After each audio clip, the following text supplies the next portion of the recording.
gereza irimo gato. Iyo famiye irakuretse, inshuti zirakwihoreye, abo mwagendanaga birakwihoreye, nurangiza ngo hari umuntu ngo ufite fame se ni ibiki? Fame se iragura ubuzima bw'umuntu, fame se yagura ibiki? Uyu yampano nashaka yuzuze arena cyangwa yuzuze stade za Manchester, byagura se umuntu? Agaciro k'umuntu kari kuri side y'umuntu ku giti ciwe. Nyampano amakuru ambwira ko munyumve, dore yampano kuri umuzi, dore urumogi mu ntoki, dorafashe widi, dore urumogi. Mbadiane, ndashaka ibyangombwa byanjye n'amafaranga yanjye, ntukazigwanira imikino y'ububobo wa murezi. Ibintu nagize nakorondeye, ariko ndababwira ari mutajya bikinishwa. Ibyangombwa byanjye biriho n'amafaranga yanjye ari mu kabati. Mukeneye kumva n'ibindi. Urakaza neza kuri Rwanda Headlines. Iki ni igice cya kabiri cy'ikiganiro turi kugerageza kurebera hamwe ibiri kuvugwa ku muhanzi Yampano ubu ufitwe na RIB akekwaho ibyaha bavuga ko bigera kuri 7 ngo harimo n'icyo kugambirira kwica. Aha rero twari twakweretse igice cya mbere mu kiganiro cyacu cyabanje, aho twakweretse bimwe mu bivugwa byabanje kuba mbere yuko Yampano atabwa muri yombi, cyane cyane bavuga ko byavuyemo n'ibyaha yakoze. Reka rero turebere hamwe nanone icyo Yampano yatangaje kuri video yasohoye mbere yuko afungwa, ndetse n'icyo umupasiteri witwa Hakim uvuga ko ari umwe mu babahuje nyuma yuko mbere babanje gushwana baratandukana ngarongera arabahuza. Urumva ni ibibazo byari bimaze iminsi nk'uyu muryango, rwose ntabwo ari ibintu biza gutyo ngo byitura aho ngaho, burya biba bifite aho byavuye, ni amakimbirane yo mu muryango. Reka twumve, nyuma turagaruka dukomeza tuvuga ko iki kibazo tuganira turangwe se bimeze gute. Twagiye. Nyampano amakuru ambwira ko munyumve, dore yampano kuri umuzi, dore urumogi mu ntoki, dorafashe widi, dore urumogi, dore urebe, hey, byagenze gute? Ibintu nibiteye ubwoba. Dore ngo Yampano ngo ajyanwa bino binini babyita ngo nibari kingo babyita ibise sikapsi, babyita ngo nibari ngo tropicale, ngo nibari tropique n'ibirebire bya Yampano ufite byinshi. Yampano byagenze gute rero? Ibi bikomere mureba hano, uyu ni umudamu wa Yampano bro, yaramufashe, urukumva amakuru angera Yampano. Reka nze kwanza maze mahereze zirani amakuru ibikeka ko ari byazize. Amakuru yangezeho navanye mu bantu banje ba hafi mu nshuti za Yampano, urukumva ngo Yampano ngo yagiye yafashe umugore bajya muri gym, yabwiye umugore ngo bajye muri sauna. Umugore aramubwira ati ntabwo ngiye mfite gahunda ariko ndaguherekeza. Amushyira mu modoka baragenda, bari mu muhanda bari kuzamuka, urukumva hari Nyamirambo ngo sinzi imihanda ngo nyibuka. Noneho ngo Yampano atwaye ajya kuri telefone, kandi imbere umugore abona abapolisi. Umugore amubwira ko ntabwo ari abapolisi, hari uwo bavuye muri telefone.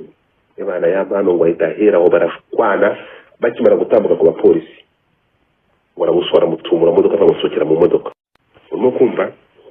Amaze kumusohora mu modoka uzi byakurikiye, barashwanye batonganye. Umudamu aravuga ati ngewe rero reka nisubire mu rugo. Urimo kumva? Arangije umukobwa nyine umudamu we nanura mukobwa agiye yitwa nde, Vanessa, asohoka mu modoka. Akimara gusohoka mu modoka atega moto ngo imusubize hehe? Mu rugo.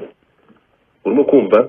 Akimara gusubira mu rugo, akimara gukata ngo asubire mu rugo, ikintu cyabaye, akimara kurira moto, Yampano yahise yagiserera imodoka aragenda araburira. yurira abapolisi, yurira motari n'umugore we. abakurikiye kumva yese akatara abakurikiye. Ntabwo yabuye murumba ahantu yarahagaze, mu moto yaraje parika imbere y'imodoka, arayihagarika yurira imodoka Yampano ikagenda yurira moto. Yaba umumotari yaba umugore we bose arabagonga. Wa Yampano arakomereka hose, arakomereka. Nibyo bintu bikomere muri kureba.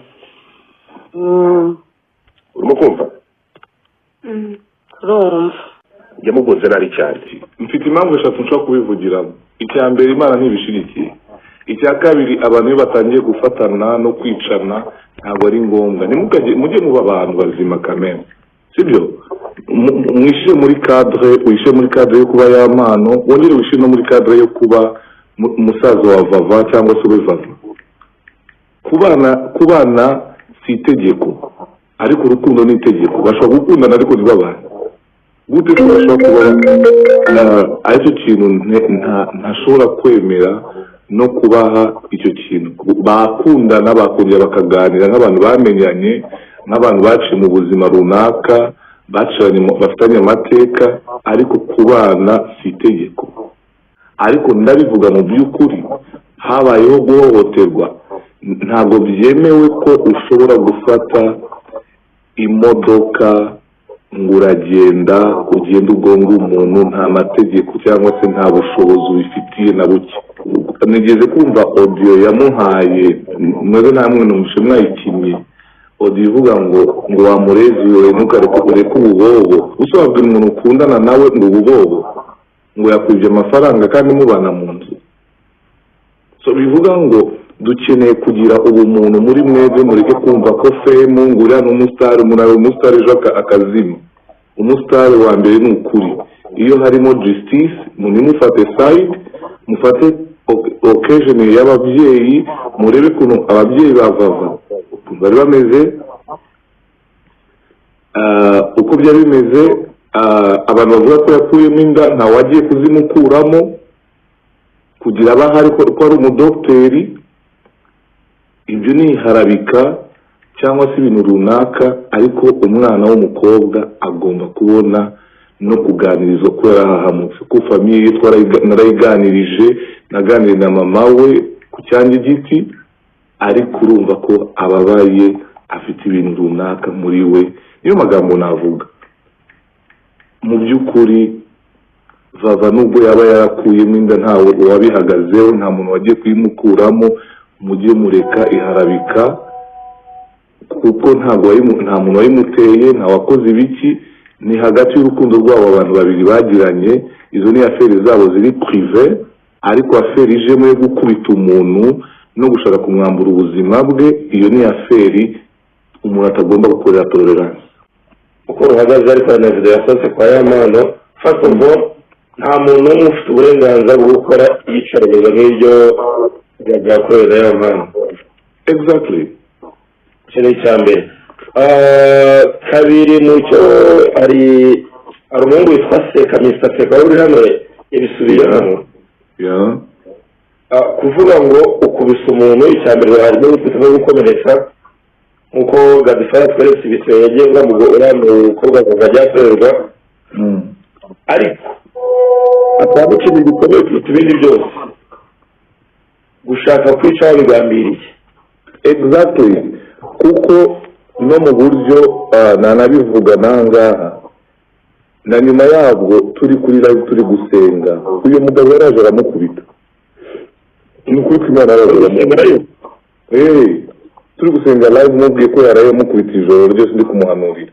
Noneho mama la Miracle yarahari, niwe muhamya w'ibyo. Araza aramukubita tena, arambwira ati ngo ceceka nuzavuga nzakwica.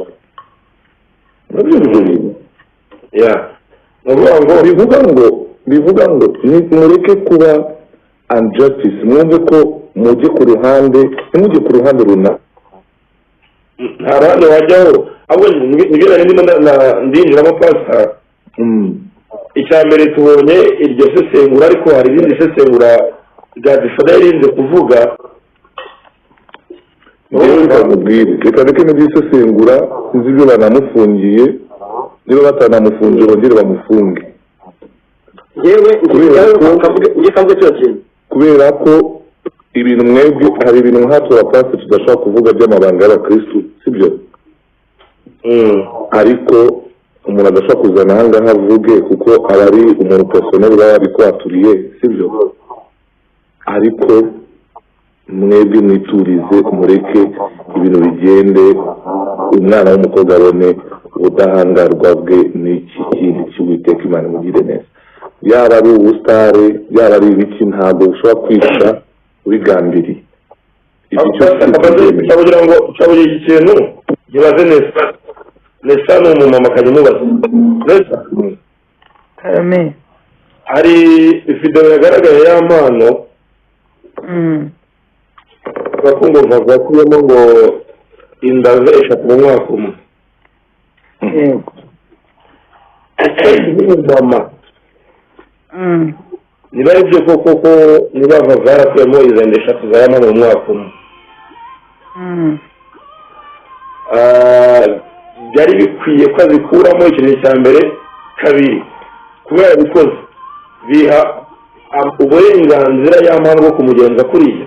Ibi ngibi uri kwivugisha gutya, ibi uri kwivugisha gutya, wari uzi ko uyu mwana babanje kumushinja ngo yanze.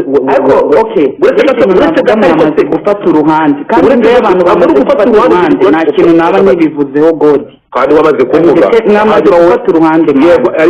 mujya mwigira rero ingenge nta kintu wabivugaho kandi wamaze kubivuga. urabizi nyine kuvuga ku kintu ndakubaza uravuga birenze ibyo wavuze. Listen to me, ibikina wamaze kwishyira mu mutwe uvuga ko Yampano ngo hari abantu ngo bashatse kumurangiza ngo nyuma yuko agiye muri performance agaperforming ngo akaba successful. reka nkubwire tega amatwi aba ni abanyarwanda bari muri komenti cya Yampano umugore we Vanessa tandukanye ikibazo cy'umugore we. none se ubundi mwaretse ko Yampano ari mu maboko ataraye bakabikora. reka navuge nyine twumve kuvugiramo. Reka ntimuzi no kuganira. That's the big problem you have, you people. Tugende gasore twumvikane kuri iki kintu. Uri kuzamura ijwi cyangwa ushaka kumva point. Ndaguha umwanya uvuge nkumve. Tega amatwi hano wumve. Nje tolerance, nje mu bantu izo mentality ufite nibyo nagize kuva ku munota wa mbere mpaguruka nkavuga ngo Yampano mureke tushake kutabera. Harimo kumugambanira. Urabyibuka ni njyewe nazanye amakuru yuko aragiye kujya kuririmba mu Bufaransa. Yabonye ikiyo agiye kujyana na Ruti Joel igihe cyabakoresheje interview.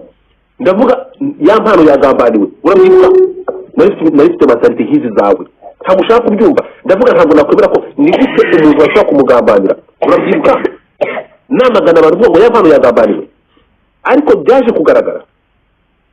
Niba ubyibuka ndavuga nti uyu muntu akeneye ubutabera. Ni gute abantu babikoze baravuga barashaka gufungisha Pazo, barashaka gufungisha abajadi. Murabyibuka aha n'abantu baranyikoma banyita ngo nigire gushaka abantu bafungwe. Ibi ndi kukubwira nanjye nari mfite ibyo bintu numva ko Yampano bari kumugira ishyamba. Urimo kunyumva? Ariko noneho nesa ikintu utabona iyo ikintu kibaye reka twemere ko bamugiriye ishyamba da nk'uko wamaze kugishyira mu mutwe wowe wumva ko abantu babiri inyuma. Abo bantu bari inyuma yo kugambanira Yampano. Ikosa rya mbere ryarabaye kubera iki ataryigiyemo. Reka kubaza ikintu kimwe.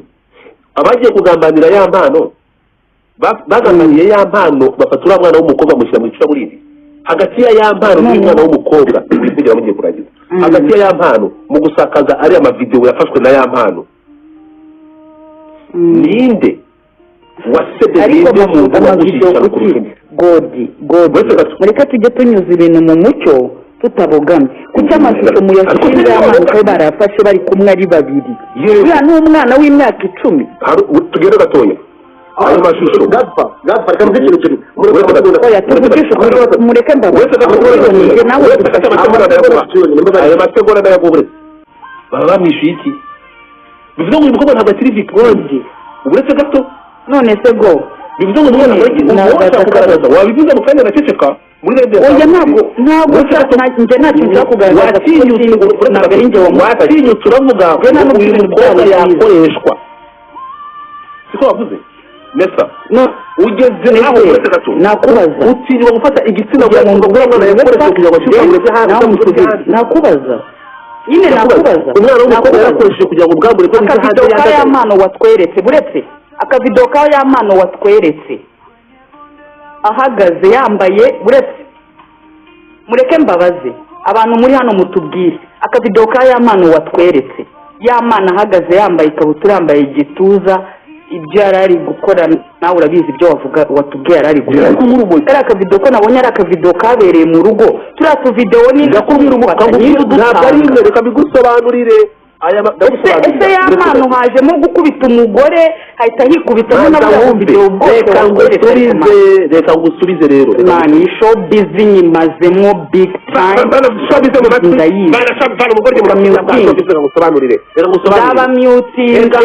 ndaba mutinze ngo mugerekeho urusyo. mute no sense mike uramutinze uri kuvuga ubugoryi. reka nze ngusobanurire uretse gato nta kibazo ubwo n'abanyarwanda bari hano muri ngaho ceceka wavuze ko wamutinze ngaho ceceka shabeze mu gihe gufata umuntu arafata umuntu iyo showbiz ikintu kujya kugonga undi ni showbiz ifata umuntu kujya kugonga umuntu hanyuma se umumotari yaragiye kuzirika hanyuma ndakubaza kagusobanurira ibya zira video iyo video kagusobanurira iyo video ntabwo ari imwe izi video ndaragusobanurira ko iyi video ari kunyura urumogi give a second iyi video ari kunyura urumogi ni ya mpano wayifashe nibo bayifataga ahangaha kaze bigusobanurire give a second arangiza nayibaka ceceka wumva izi video reba ahantu yazifatiye ni hamwe yabanaga na Pazo izi ni video muri za video za imwe na Pazo reba ni uri kwifata video y'amano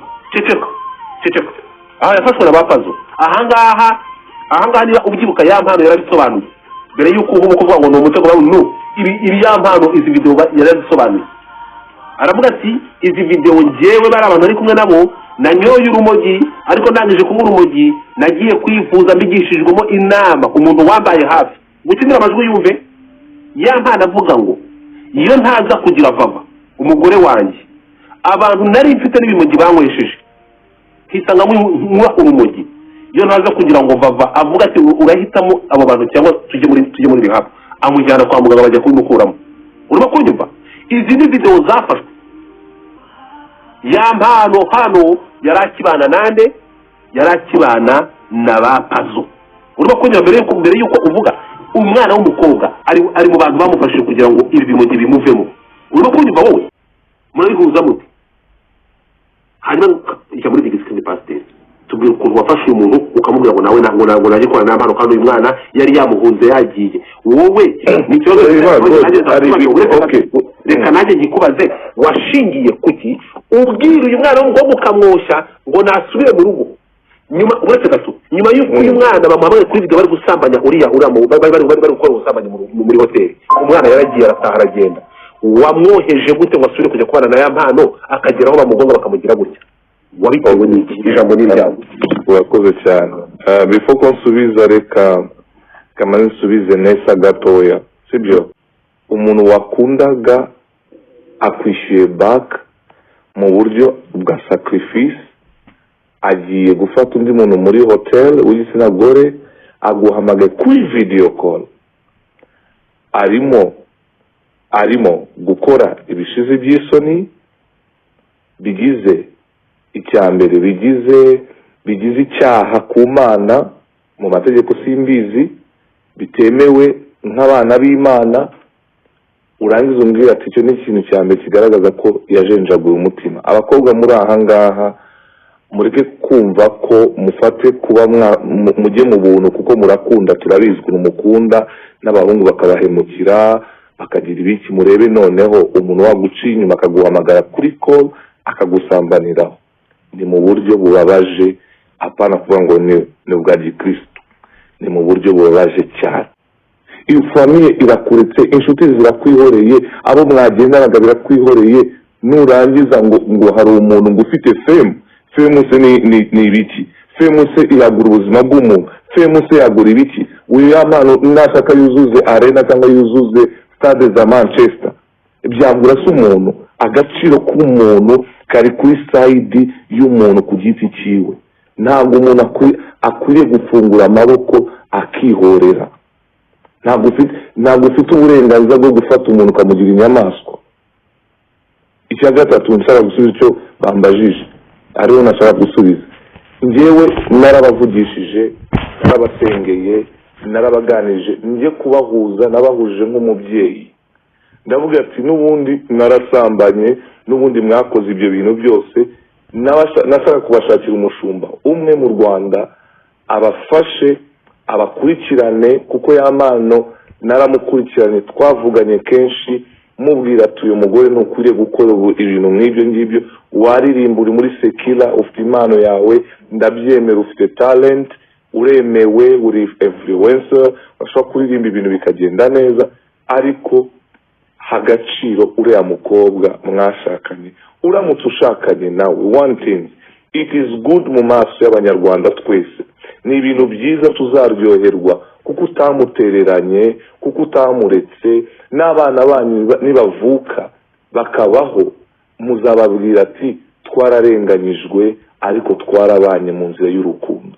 Nabagiriye inama nk'umushumba, mbacyaha nk'umushumba, mbagira inama nk'umubyeyi, ndababwira ati ntabwo nabagiriye inama ngo bajye kubana kubera ko ari ikintu, nabagiriye inama bitewe according for the life what they passing through, bitewe n'ibyo bagiye bacamo.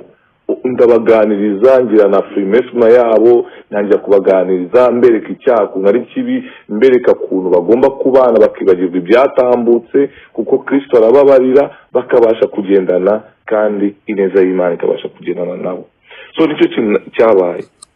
Murakoze rero nk'uko muri kubyumva, ikibazo cya Yampano ni ikibazo kitoroshye mu by'ukuri, nk'uko byanatangajwe kandi na polisi bavuga ko bamusanze mu rumogi, kugira ngo na hano murabonye ko ari byo abantu benshi bagiye bagarukaho, ashobora kuba koko ngo yaranywaga urumogi.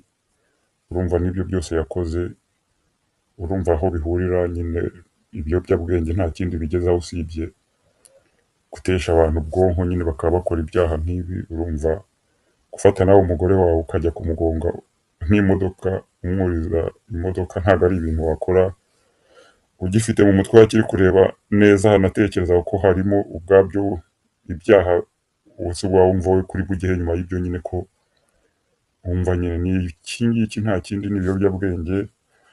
Kandi nyine n'ayo makimbirane y'umuryango nk'uko twatangiye tubivuga, haba harimo amakimbirane, noneho hakiyongeramo ibiyobyabwenge, umuntu agata kontorore akaba yakora amahano. Ubwo rero ni ugutegereza ibya Yampano biri mu rubanza, n'ayo makuru nyine bari kugenda badutangariza ko bamusanzemo ibi bimogi. Mu Rwanda ho nk'uko twabivuze, ubutabera iyo ari ikibazo kitari ikibazo kijya kuri politike, iyo nta hantu rwose kesi yawe ihurira na leta, ubutabera barabukora neza. Ubwo rero ikibazo cya Yampano dukurikije uko bari kubyitwaramo tuzamenya ukuri kwabyo, ariko nyine niba koko anywa n'ibyo bimogi byinshi, icyo twasaba ni uko se baramujyana mu bigo ngororamuco, barabigenza bati niba bamufunga se bwo harya muri gereza buriya habamo ibimogi naho, cyangwa umuntu aba arukize byibura. Ubwo babirebe neza, cyangwa umudamu ashobora no kumva ibibazo nk'uko twabivuze, abantu bareke kubyivangamo, ni ibibazo by'imiryango. Niba koko umugore wabizi ko Yampano anywa urumogi, ubwo nawe arabizi nyine ko nk'iyo ari muzima wenda aba ari muzima. Aha rero twe nta kindi twarenzaho, umugore niwe wenyine ufite ijambo, niwe uzi uko abanaho n'umugabo we, yari muzima se yatanyweye ibimogi. Niba iyo ari muzima, niyo yanyweye ibitabi, byose ari kimwe, ubwo nta kundi nawe arafata umwanzuro, ntiyagire uwo mu influencinga cyangwa nawe ngo azagira uwo abikira ngo yatumye afata umwanzuro udakwiye. Nk'umuntu mukuru nawe azafata umwanzuro, twe nuko twabirangiza. Ariko ikigaragara ni uko nyine Yampano yakozemo amakosa, yaba yanywera urumogi ataba yarunyweye, nta excuse ihari ngo urakora amakosa ngo wanyweye itabi. Ubwo hasigaye naho ubutabera nawe ubwo abamwunganira cyangwa mu mafamiye ye, mwamubwiraga azasaba imbabazi akemera ibyaha, kuko byo hari ibyo yanemeye, yavuze kumugonga ntabihakana, ibi byose nta na kimwe ahakana. Ubwo rero igisigaye ndumva yasaba imbabazi, katabihakana se ciao ciao. Naho mu biganiro byacu by'ubutaha, uwo mugabo, uwo muririmbyi abantu benshi baramukunda, nyine ubwo munamufashe nyine mumuhe izo ideas yashobora gukoresha ibihano bye bikagabanuka, cyangwa akaba yanababarirwa. Ciao ciao.